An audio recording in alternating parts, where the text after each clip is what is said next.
जय हिंद साथियों। मैं AK खत्री, लेक्चरर, राजस्थान सरकार। हम लोग राजस्थान की सभ्यताएं पढ़ रहे थे। कालीबंगा सभ्यता हमने पढ़ ली, तो आज हम हड़प्पा से शुरू करेंगे। किससे करेंगे? हड़प्पा सभ्यता से वापस एक बार मैं हड़प्पा क्या कालीबंगा जो हमने पढ़ी थी उसका एक बार रिवीजन करेंगे। तो उससे क्या है कि हम पूर्व की विषय वस्तु से आराम से जुड़ जाएं। तो कालीबंगा सभ्यता, तो कालीबंगा के बारे में आपको क्या ध्यान में रखना है, ये बात हमने शायद पहले कर ली है, फिर भी हम एक बार क्विक रिवीजन करने की कोशिश करेंगे कि ये सभ्यता प्राचीन सरस्वती और दरस्वती नदी घाटी या वर्तमान घग्गर नदी के क्षेत्र में फैली है। हड़प्पा से भी प्राचीन है ये सभ्यता, हनुमानगढ़ जिले में है और आज से 6000 साल ये सभ्यता पुरानी मानी जाती है। इस सभ्यता का नाम कालीबंगा क्यों पड़ा? काली चूड़ियों के कारण, क्योंकि पंजाबी भाषा में बंगा का अर्थ होता है चूड़ी होता है। ठीक है। सर्वप्रथम अमलानंद घोष ने इसकी खोज की। बाद में 1961-62 में बीबी लाल बीक के थापर द्वारा यहाँ क्या करवाया? उत्खनन करवाया गया। और इस सभ्यता के 5 स्तर सामने आए और 2 भाग। ठीक है, तो उसके बारे में हम चर्चा कर रहे हैं। ठीक है, जो प्रथम 3 इनके भाग है वो तो कालीबंगा से ही प्राचीन है। प्रथम 3 भाग है वो कालीबंगा से भी प्राचीन है। ठीक है, तीसरा, चौथा और पांचवा ये हड़प्पा के समकालीन है, मतलब हड़प्पा से प्राचीन है पहला और दूसरा। और इसको 2 भागों में बांटा गया, प्राक हड़प्पा और हड़प्पा सभ्यता। कालीबंगा सुव्यवस्थित बसा हुआ नगर था। मकान बनाने में मिट्टी की ईंटों को धूप में पकाकर प्रयोग में किया जाता था और मिट्टी के बर्तन मिले जो पतले और हल्के थे। इनमें सुंदरता और सुडौलता का अभाव था। बर्तनों का रंग लाल है, जिन पर काली व सफेद रंग की रेखाएं खींची गई और यहाँ से जुते हुए खेतों के साक्ष्य मिले हैं। और एक ही खेत में 2 फसल उगाते थे ऐसा भी अनुमान लगता है। और यहाँ से कब्रिस्तान मिली है, जिससे वहाँ के निवासियों की स्वादान पद्धति की जानकारी मिलती है। ठीक है, एक बच्चे के कंकाल की खोपड़ी मिली, जिससे मस्तिष्क शोथ बीमारी के इलाज का पता चलता है। यहाँ से एक खिलौने की बैलगाड़ी मिली, हवन कुंड मिला, लकड़ी की नाले मिली और बेलनाकार मोहरे मिली। तो आज हम शुरू करेंगे आहड़ सभ्यता। कौन सी? आहड़ सभ्यता। आहड़ सभ्यता में आपको ध्यान में रखना है, सबसे पहले आहड़ सभ्यता में क्या ध्यान में रखना है? ये उदयपुर में है। कहाँ पर है? उदयपुर शहर के आसपास। कहाँ पर है? उदयपुर। आहड़ सभ्यता, ए से आहड़, ए से आ भी स्वर, उ भी स्वर। तो ठीक है, आहड़ उदयपुर। ये किस नदी के किनारे? आहड़ नदी या आयड़ नदी के किनारे है। ठीक है साथियों, उदयपुर शहर में आहड़ नदी या आयड़ नदी के किनारे है। ठीक है, उत्खनन के फलस्वरूप 4000 वर्ष पुरानी पाषाण युगीन, पाषाण धातु युगीन सभ्यता के अवशेष सामने है। तो ये कैसी सभ्यता है? पाषाण धातु युगीन, पाषाण धातु युगीन सभ्यता है। आठ सभ्यता कैसी है? पाषाण धातु युगीन। इस टाइम पाषाण या पत्थरों के भी उपकरण मिले हैं और धातु के भी उपकरण मिले हैं। ठीक है साथियों, तो कितनी पुरानी? 4000 वर्ष पुरानी। और कालीबंगा कितनी थी? 6000 वर्ष पुरानी। कितनी थी? 6000 वर्ष पुरानी वो थी, आपको ध्यान में रखना है। ठीक है, आगे देखो, ये सभ्यता एक टीले के नीचे दबी हुई प्राप्त हुई। मतलब आठ सभ्यता एक टीले के नीचे दबी हुई प्राप्त हुई, इसलिए इसे धूलकोट कहते हैं। क्या कहते हैं? धूलकोट कहते हैं, यानी मिट्टी का टीला। धूल यानी मिट्टी का टीला। अब सीधा क्वेश्चन आता है, धूलकोट किस सभ्यता का नाम है? तो आठ सभ्यता का नाम धूलकोट है। ठीक है, सर्वप्रथम 1953 में अक्षय कीर्ति व्यास एवं उसके बाद रतन चंद्र अग्रवाल, HD सांगलिया के निर्देशन में यहाँ उत्खनन कार्य हुआ। अब आपसे पूछ ले, कालीबंगा का उत्खनन 1952 में हुआ। कब हुआ? 1952 में। ठीक है, 1952 में हुआ और इसका 1953 में हुआ, एक साल जस्ट बाद में। और बाद में रतन चंद्र अग्रवाल, HD सांकलिया के निर्देशन में उत्खनन करवाया। ARH, आपको ट्रिक ध्यान में रखनी, ARH A for Akshay Kirti Vyas, R for Ratan Chandra Agrawal, H for HD Sankalia. ये आपको ध्यान में रखना है। वापस देखो, उदयपुर में आठ सभ्यता। ठीक है, आहड़ नदी या ऐड़ नदी के किनारे है। ठीक है, और ये 4000 वर्ष पुरानी पाषाण धातु युगीन सभ्यता है। ठीक है, ये सभ्यता एक मिट्टी के नीचे दबे हुए धूलकोट यानी मिट्टी के टीले के नीचे प्राप्त हुई। और सर्वप्रथम 1953 में अक्षय कीर्ति व्यास ने यहाँ पर खोज की। बाद में रतन चंद्र अग्रवाल और HD सांगलिया ने यहाँ क्या करवाया? उत्खनन करवाया। ये आपको ध्यान में रखना है। और कालीबंगा कौन सी नदी के किनारे थी? बताओ, कालीबंगा किस नदी के किनारे थी? तो कालीबंगा थी घग्गर नदी। वर्तमान में कौन सी नदी है? घग्गर नदी। आपको ध्यान में रखना है। अब हम आहड़ के बारे में कुछ इंपॉर्टेंट चीजें हैं, उनकी बात करेंगे। ठीक है, इस सभ्यता के लोग मकान बनाने में धूप में सुखाई ईंटों एवं पत्थरों का प्रयोग करते थे। देखो, धूप में सुखाई गई ईंटों का प्रयोग कालीबंगा वाले भी करते थे, ये लाइन आई थी। लेकिन ये साथ साथ ही पत्थरों का भी प्रयोग करते थे। धूप में सुखाई गई ईंटों और पत्थरों का प्रयोग मकान बनाने में करते थे। मतलब पाषाण युगीन है ना, पाषाण धातु युगीन। तो पत्थरों का भी इस टाइम ये लोग यूज करने लगे थे। आहड़ के लोग अपने मृतकों को गहने व आभूषणों के साथ दफनाते। आहड़ में किसी की मृत्यु हो जाती थी ना, तो वो गहने और आभूषणों के साथ दफनाते थे। कैसे? गहने और आभूषणों के साथ दफनाते थे। ये भी आपको ध्यान में रखना। क्यों दफनाते थे? क्योंकि इन्हें विश्वास था पुनर्जन्म में ये भरोसा करते थे, इसलिए ये मृतकों को गहने और आभूषणों यानी जो उनके गहने होते थे उसके साथ ही दफना देते थे। आज ऐसे नहीं दफनाते ना, गहने वगैरह सब खोल लेते हैं, छोटा मोटा जो भी बचता है वो सब खोल लेते हैं। तो पहले ऐसा नहीं था आड़ के टाइम में, ठीक। जो इनके मृत्यु के बाद भी जीवन की अवधारणा का समर्थक होने का प्रमाण है। हमने ये बात कर ली। उत्खनन में मिट्टी के बर्तन सर्वाधिक मिले हैं। यहाँ पर मिट्टी के बर्तन सर्वाधिक मिले, आड़ से क्या मिले, मिट्टी के बर्तन सर्वाधिक मिले हैं। जो आहड़ को लाल काले मिट्टी के बर्तन वाली संस्कृति का प्रमुख केंद्र सिद्ध करती है। यानी जो आहड़ को मिट्टी के बर्तन ज्यादा मिले हैं तो आहड़ को क्या माना जाता है, लाल काले मिट्टी के बर्तन वाली संस्कृति, लाल काले मिट्टी के बर्तन वाली संस्कृति का प्रमुख केंद्र सिद्ध करती है। क्यों, क्योंकि मिट्टी के बर्तन सर्वाधिक मिले हैं, ठीक है। वहां तो बर्तन कैसे मिला, लाल बर्तन मिला और सफेद और काली उसमें रेखाएं खींची गई थी, कहां पर, कालीबंगा में। लेकिन यहाँ लाल काले मिट्टी के बर्तन मिलेंगे हैं, ठीक है।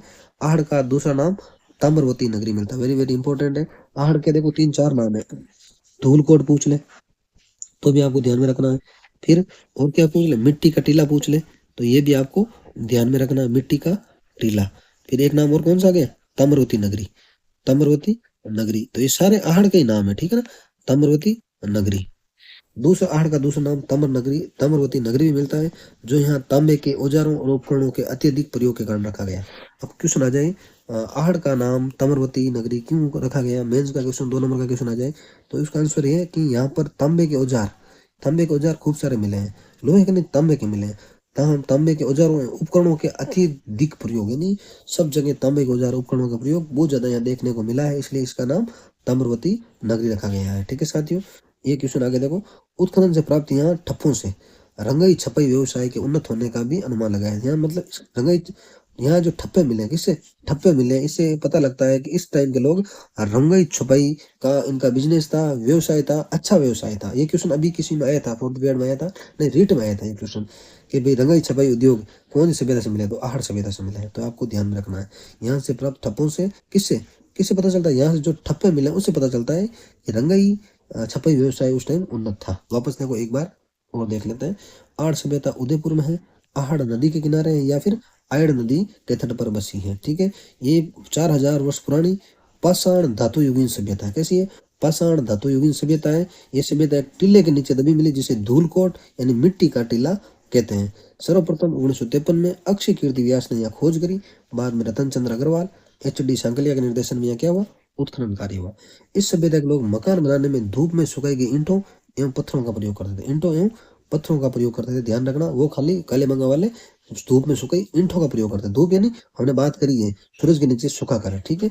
आहड़ के लोग मृतकों को गहनों व आभूषणों के साथ बनाते, क्यों, क्योंकि इनको लगता था कि मृत्यु के बाद जीवन वापस ये पुनर्जीवित होंगे, ठीक है। उत्खनन में मिट्टी के बर्तन यहाँ सर्वाधिक मिलते हैं, इसलिए आहड़ को लाल काले मिट्टी के बर्तन वाली संस्कृति का प्रमुख केंद्र। अब मान लो शुद्ध क्वेश्चन आ जाए कि लाल काले मिट्टी के बर्तन वाली संस्कृति का प्रमुख केंद्र कौन सी सभ्यता है, तो आहड़ सभ्यता है, ठीक है।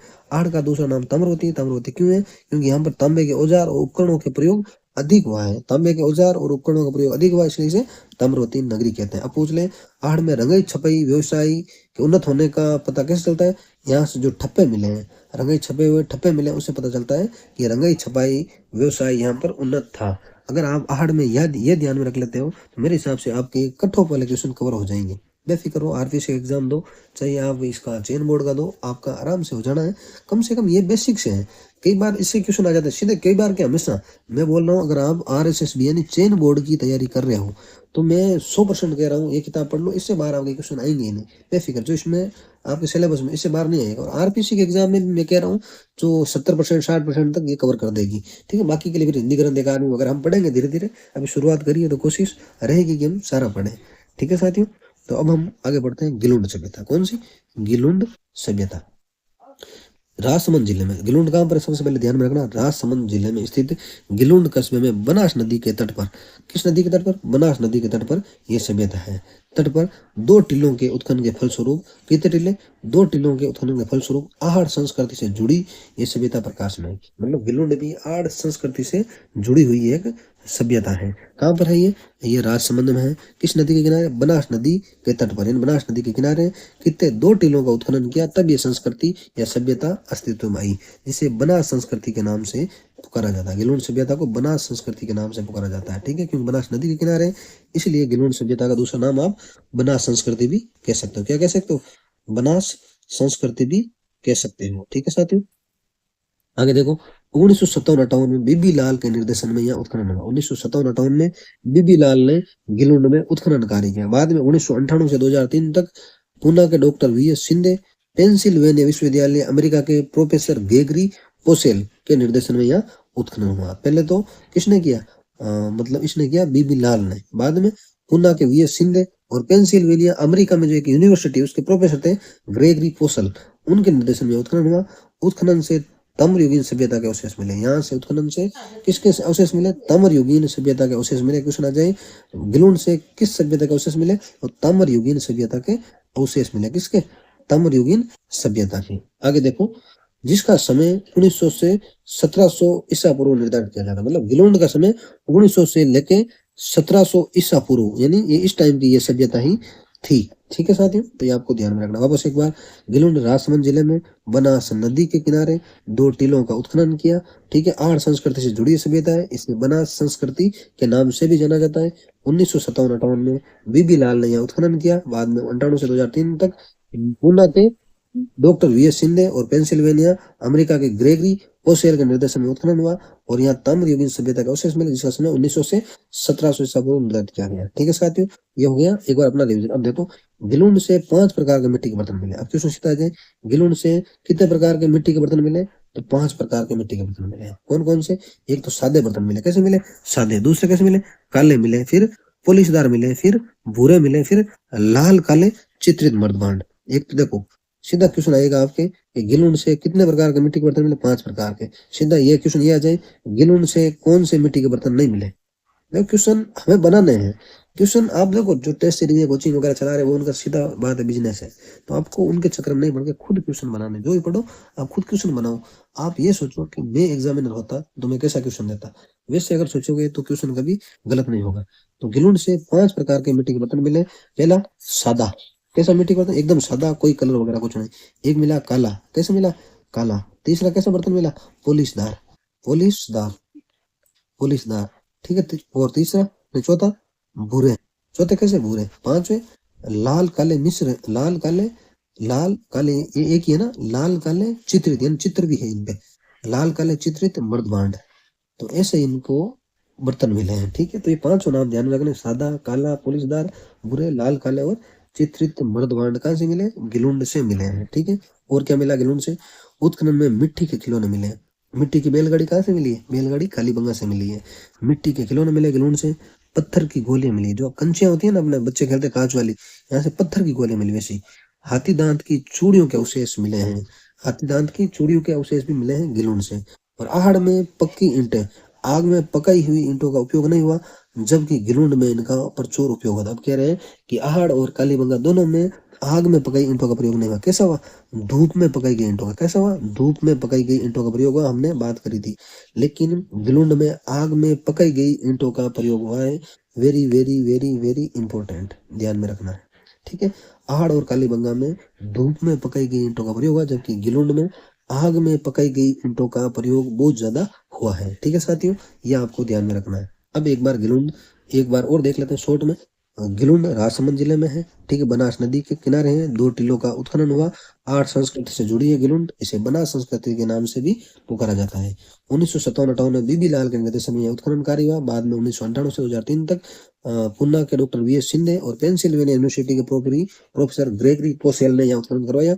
ठीक है, और यहाँ ताम्रयुगीन सभ्यता का अवशेष मिले हैं, जिसका समय 1900 से 1700 ईसा पूर्व निर्धारित किया गया है। तो गिलुंड से एक 5 प्रकार के मिट्टी के बर्तन मिले। कितने प्रकार के, 5। ये आपको ध्यान में रखना, सादे, काले, पॉलिशदार, भूरे, लाल काले, चित्रित मर्दबांड। ठीक है, मिट्टी के खिलौने मिले, पत्थर की गोलियां मिली, हाथी दांत की चूड़ियां मिली। और आहड़ में पक्की ईंटों का प्रयोग नहीं हुआ। ये कहना चाह रहा है आहड़ में नहीं हुआ, लेकिन गिलुंड में आग में पकी हुई ईंटों का प्रयोग हुआ। आहड़ में धूप में पकी हुई ईंटों का प्रयोग हुआ था, ये हमने देख लिया। अब नेक्स्ट सभ्यता अपनी है बागोर। कौन सी, बागोर। अब बागोर के बारे में आपको क्या ध्यान में रखना, सेम देखो पढ़ना आपको ऐसे ही है, ऐसे आप पढ़ोगे ना, बार बार पढ़ोगे ना, चीजें अपने आप छप जाएगी। तो बागोर किस जिले में, पूछ ले, बागोर भीलवाड़ा जिले में। किस जिले में, भीलवाड़ा जिले में स्थित बागोर कोठारी नदी के तट पर है। किस नदी पर, कोठारी नदी। आपको ध्यान में रखना, सभ्यता और नदियां और खोजकर्ता, यहाँ से मिलान वाला क्वेश्चन आ जाए या फिर सीधा ही पूछ ले, ये आपको आना चाहिए। ठीक है, तब पर डॉक्टर वी एन मिश्र के निर्देशन में 1967 से 70 तक उत्खनन कार्य किया गया। बागौर में उत्खनन कार्य किसने किया? वी एन मिश्र। किसने किया? वी एन मिश्र ने यहाँ पर उत्खनन कार्य करवाया। ठीक है, कब? 1967 से 1970 के मध्य। ठीक है, उत्खनन के दौरान यहाँ प्राग ऐतिहासिक काल की सभ्यता के अवशेष प्राप्त हुए। इंपोर्टेंट क्वेश्चन आएगा, प्राग ऐतिहासिक काल सभ्यता का अवशेष कहाँ से प्राप्त हुए? तो बागौर से। कहाँ से? बागौर से। बागौर कहाँ पर है? भीलवाड़ा में। बागौर कौन सी नदी के किनारे? कोठारी नदी। बागौर का उत्खनन किसने किया? डॉक्टर वी एन मिश्र। ठीक है, जो 4 से 5,000 ईसा पूर्व माने जाते हैं। जो प्राग ऐतिहासिक काल की सभ्यता का अवशेष बागौर से मिले वो कितने पुराने? 4 से 5,000 साल पुराने। इसका मतलब ये सभ्यता 4 से 5,000 ईसा पूर्व की सभ्यता है। ठीक है, यहाँ से बड़ी संख्या में लघु पाषाण उपकरण मिले हैं जो इस सभ्यता के निवासियों के आखे तक होने को प्रमाणित करते हैं। यहाँ से बड़ी संख्या में क्या मिले? लघु पाषाण उपकरण, यानी छोटे छोटे उपकरण मिले जिससे यहाँ के निवासियों को आखे तक यानी शिकारी होने को, मतलब यहाँ के निवासी शिकार करते थे, इन लघु पाषाण उपकरणों से पता चलता है। ठीक है साथियों, आगे देखो। बागौर से तांबे के उपकरण प्राप्त हुए। बागौर से कैसे? तांबे के उपकरण प्राप्त हुए जिनमें छेद वाली सुई सबसे महत्वपूर्ण। तांबे की छेद वाली सुई मिली है। सुई है जिसमें छेद है छोटा सा, ठीक है ना। तो छेद वाली सुई कहाँ से मिली है? बागौर से मिली है। वो किसकी? तांबे की है। यहाँ से कृषि व पशुपालन के प्राचीनतम साक्ष्य मिले। वेरी वेरी इंपॉर्टेंट क्वेश्चन सीधा था कि 50 बार आ गया है। कृषि व पशुपालन के प्राचीनतम साक्ष्य कहाँ से मिले हैं? तो कहाँ से मिले हैं? बागौर से मिले। कहाँ से मिले? बागौर। बागौर कहाँ है? भीलवाड़ा। किस नदी में? नदी के किनारे। कोठारी। खोज किसने करी? वी एन मिश्र। कब करी? 67 से 70। ठीक है, तो बागौर मध्य पाषाण कालीन सभ्यता का स्थल और लघु पाषाण कालीन उपकरण का प्रमुख केंद्र है। वेरी वेरी इंपॉर्टेंट, ये लाइन ध्यान में रखना कि मध्य पाषाण कालीन सभ्यता का स्थल और लघु पाषाण उपकरण का प्रमुख केंद्र कौन सी सभ्यता है? बागौर। एक बार वापस, बागौर भीलवाड़ा जिले में है। कोठारी नदी के किनारे डॉक्टर वी एन मिश्र ने 67 से 70 तक उत्खनन कार्य किया। उत्खनन से प्राग ऐतिहासिक काल सभ्यता के अवशेष मिले जो 4 से 5,000 ईसा पूर्व के माने जाते हैं। यहाँ से बड़ी संख्या में लघु पाषाण उपकरण मिले हैं। इस सभ्यता से इसका पता लगता है कि यहाँ के लोग शिकार भी करते थे। ठीक है, बागौर से तांबे का उपकरण प्राप्त हुआ जिसमें छेद वाली सुई महत्वपूर्ण है। यहाँ से कृषि पशुपालन के प्राचीन साक्ष्य मिले हैं। ठीक है, इसे बागौर मध्य पाषाणकालीन सभ्यता का स्थल माना जाता है और लघु पाषाण उपकरण का प्रमुख केंद्र माना जाता है। अब अपनी अगली सभ्यता है गणेश्वर। गणेश्वर नीम का थाना में गया एक बार, लेकिन अब वापस सीकर में आ गया। ठीक है साथियों, वापस देखो गणेश्वर। गणेश्वर नीम का थाना सीकर कहाँ पर है? गणेश्वर सीकर में। नीम का थाना एक जगह है सीकर में। पहले इसको जिला बनाया गया था लेकिन खत्म कर दिया है ना। कांतली नदी। गणेश्वर सभ्यता कांतली नदी के किनारे स्थित है। ठीक है, गणेश्वर सीकर कांतली नदी के उद्गम पर स्थित ताम्र युगीन संस्कृति का महत्वपूर्ण स्थल है। तो ताम्र युगीन संस्कृति का महत्वपूर्ण स्थल गणेश्वर है। ठीक है, रतन चंद्र अग्रवाल के निर्देशन में यहाँ उत्खनन से 2800 ईसा पूर्व की सभ्यता के अवशेष मिले हैं। तो यहाँ उत्खनन किसने किया? आर.सी. अग्रवाल यानी रतन चंद्र अग्रवाल ने गणेश्वर का उत्खनन किया और यहाँ से 2800 ईसा पूर्व की सभ्यता के अवशेष मिले। ये साल भी ध्यान रखना आप कब के हैं, मिलान वाला क्वेश्चन आ सकता है क्योंकि अब थोड़े पेपरों को हार्ड बनाने की कोशिश की जा रही है।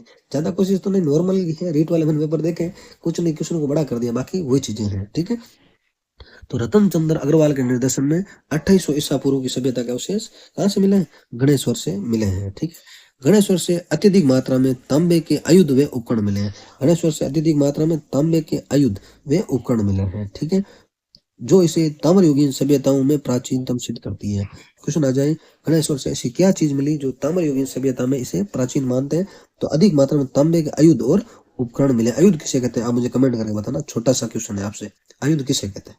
आसान सा, आप आराम से बता दोगे। ठीक है, यहाँ से प्राप्त तांबे के उपकरण या पात्रों में 99% तांबा है। यहाँ से जो भी उपकरण मिले या पात्र मिले उसमें 99% क्या है? तांबा है, जो इस क्षेत्र में तांबे की प्रचुर प्राप्ति का प्रमाण है। इस टाइम यहाँ पर बहुत ज्यादा तांबा मिला करता था, उस अभी भी मिल रहा है, वो बात नहीं है। ठीक है, यहाँ से जो मिट्टी के बर्तन प्राप्त हुए उन्हें कर्पस्वर्णी मर्द पात्र कहते हैं। लेकिन जो यहाँ से यानी गणेश्वर से मिट्टी के बर्तन प्राप्त हुए उन्हें कर्पस्वर्णी मर्द पात्र कहते हैं। ये बर्तन काले व नीले रंग से सजाए गए।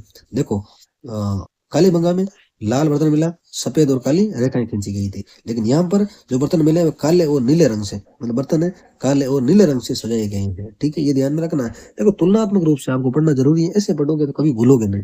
ठीक है, तो यहाँ से कर्पस्वर्ण जो मिट्टी के बर्तन मिले उन्हें कर्पस्वर्णी मर्द पात्र कहते हैं। ये बर्तन काले व नीले रंग से क्या है? सजाए हुए थे। गणेश्वर भारत की ताम्र सभ्यताओं की जननी मानी जाती है। अब पूछ ले, ताम्रवती नगरी किसे कहते हैं? ताम्रवती नगरी तो आहड़ को कहते हैं, किसको, आहड़ को। लेकिन ताम्र सभ्यताओं की जननी किसे कहते हैं, तो गणेश्वर को कहते हैं। किसे कहते हैं, गणेश्वर को कहते हैं, क्योंकि यहाँ से तांबा हड़प्पा व मोहनजोदड़ो भी बेचा जाता था। तो ये सारी चीजें, सारी लाइनें बहुत ज्यादा इंपॉर्टेंट है। वापस देखो, गणेश्वर नीम का थाना शिखर कार्ले नदी के उद्गम पर स्थित ताम्रयुगीन संस्कृति का महत्वपूर्ण स्थल है। रतन चंद्र अग्रवाल के निर्देशन में यह उत्खनन हुआ, जहां से 28वीं ईसा पूर्व सभ्यता के अवशेष मिले।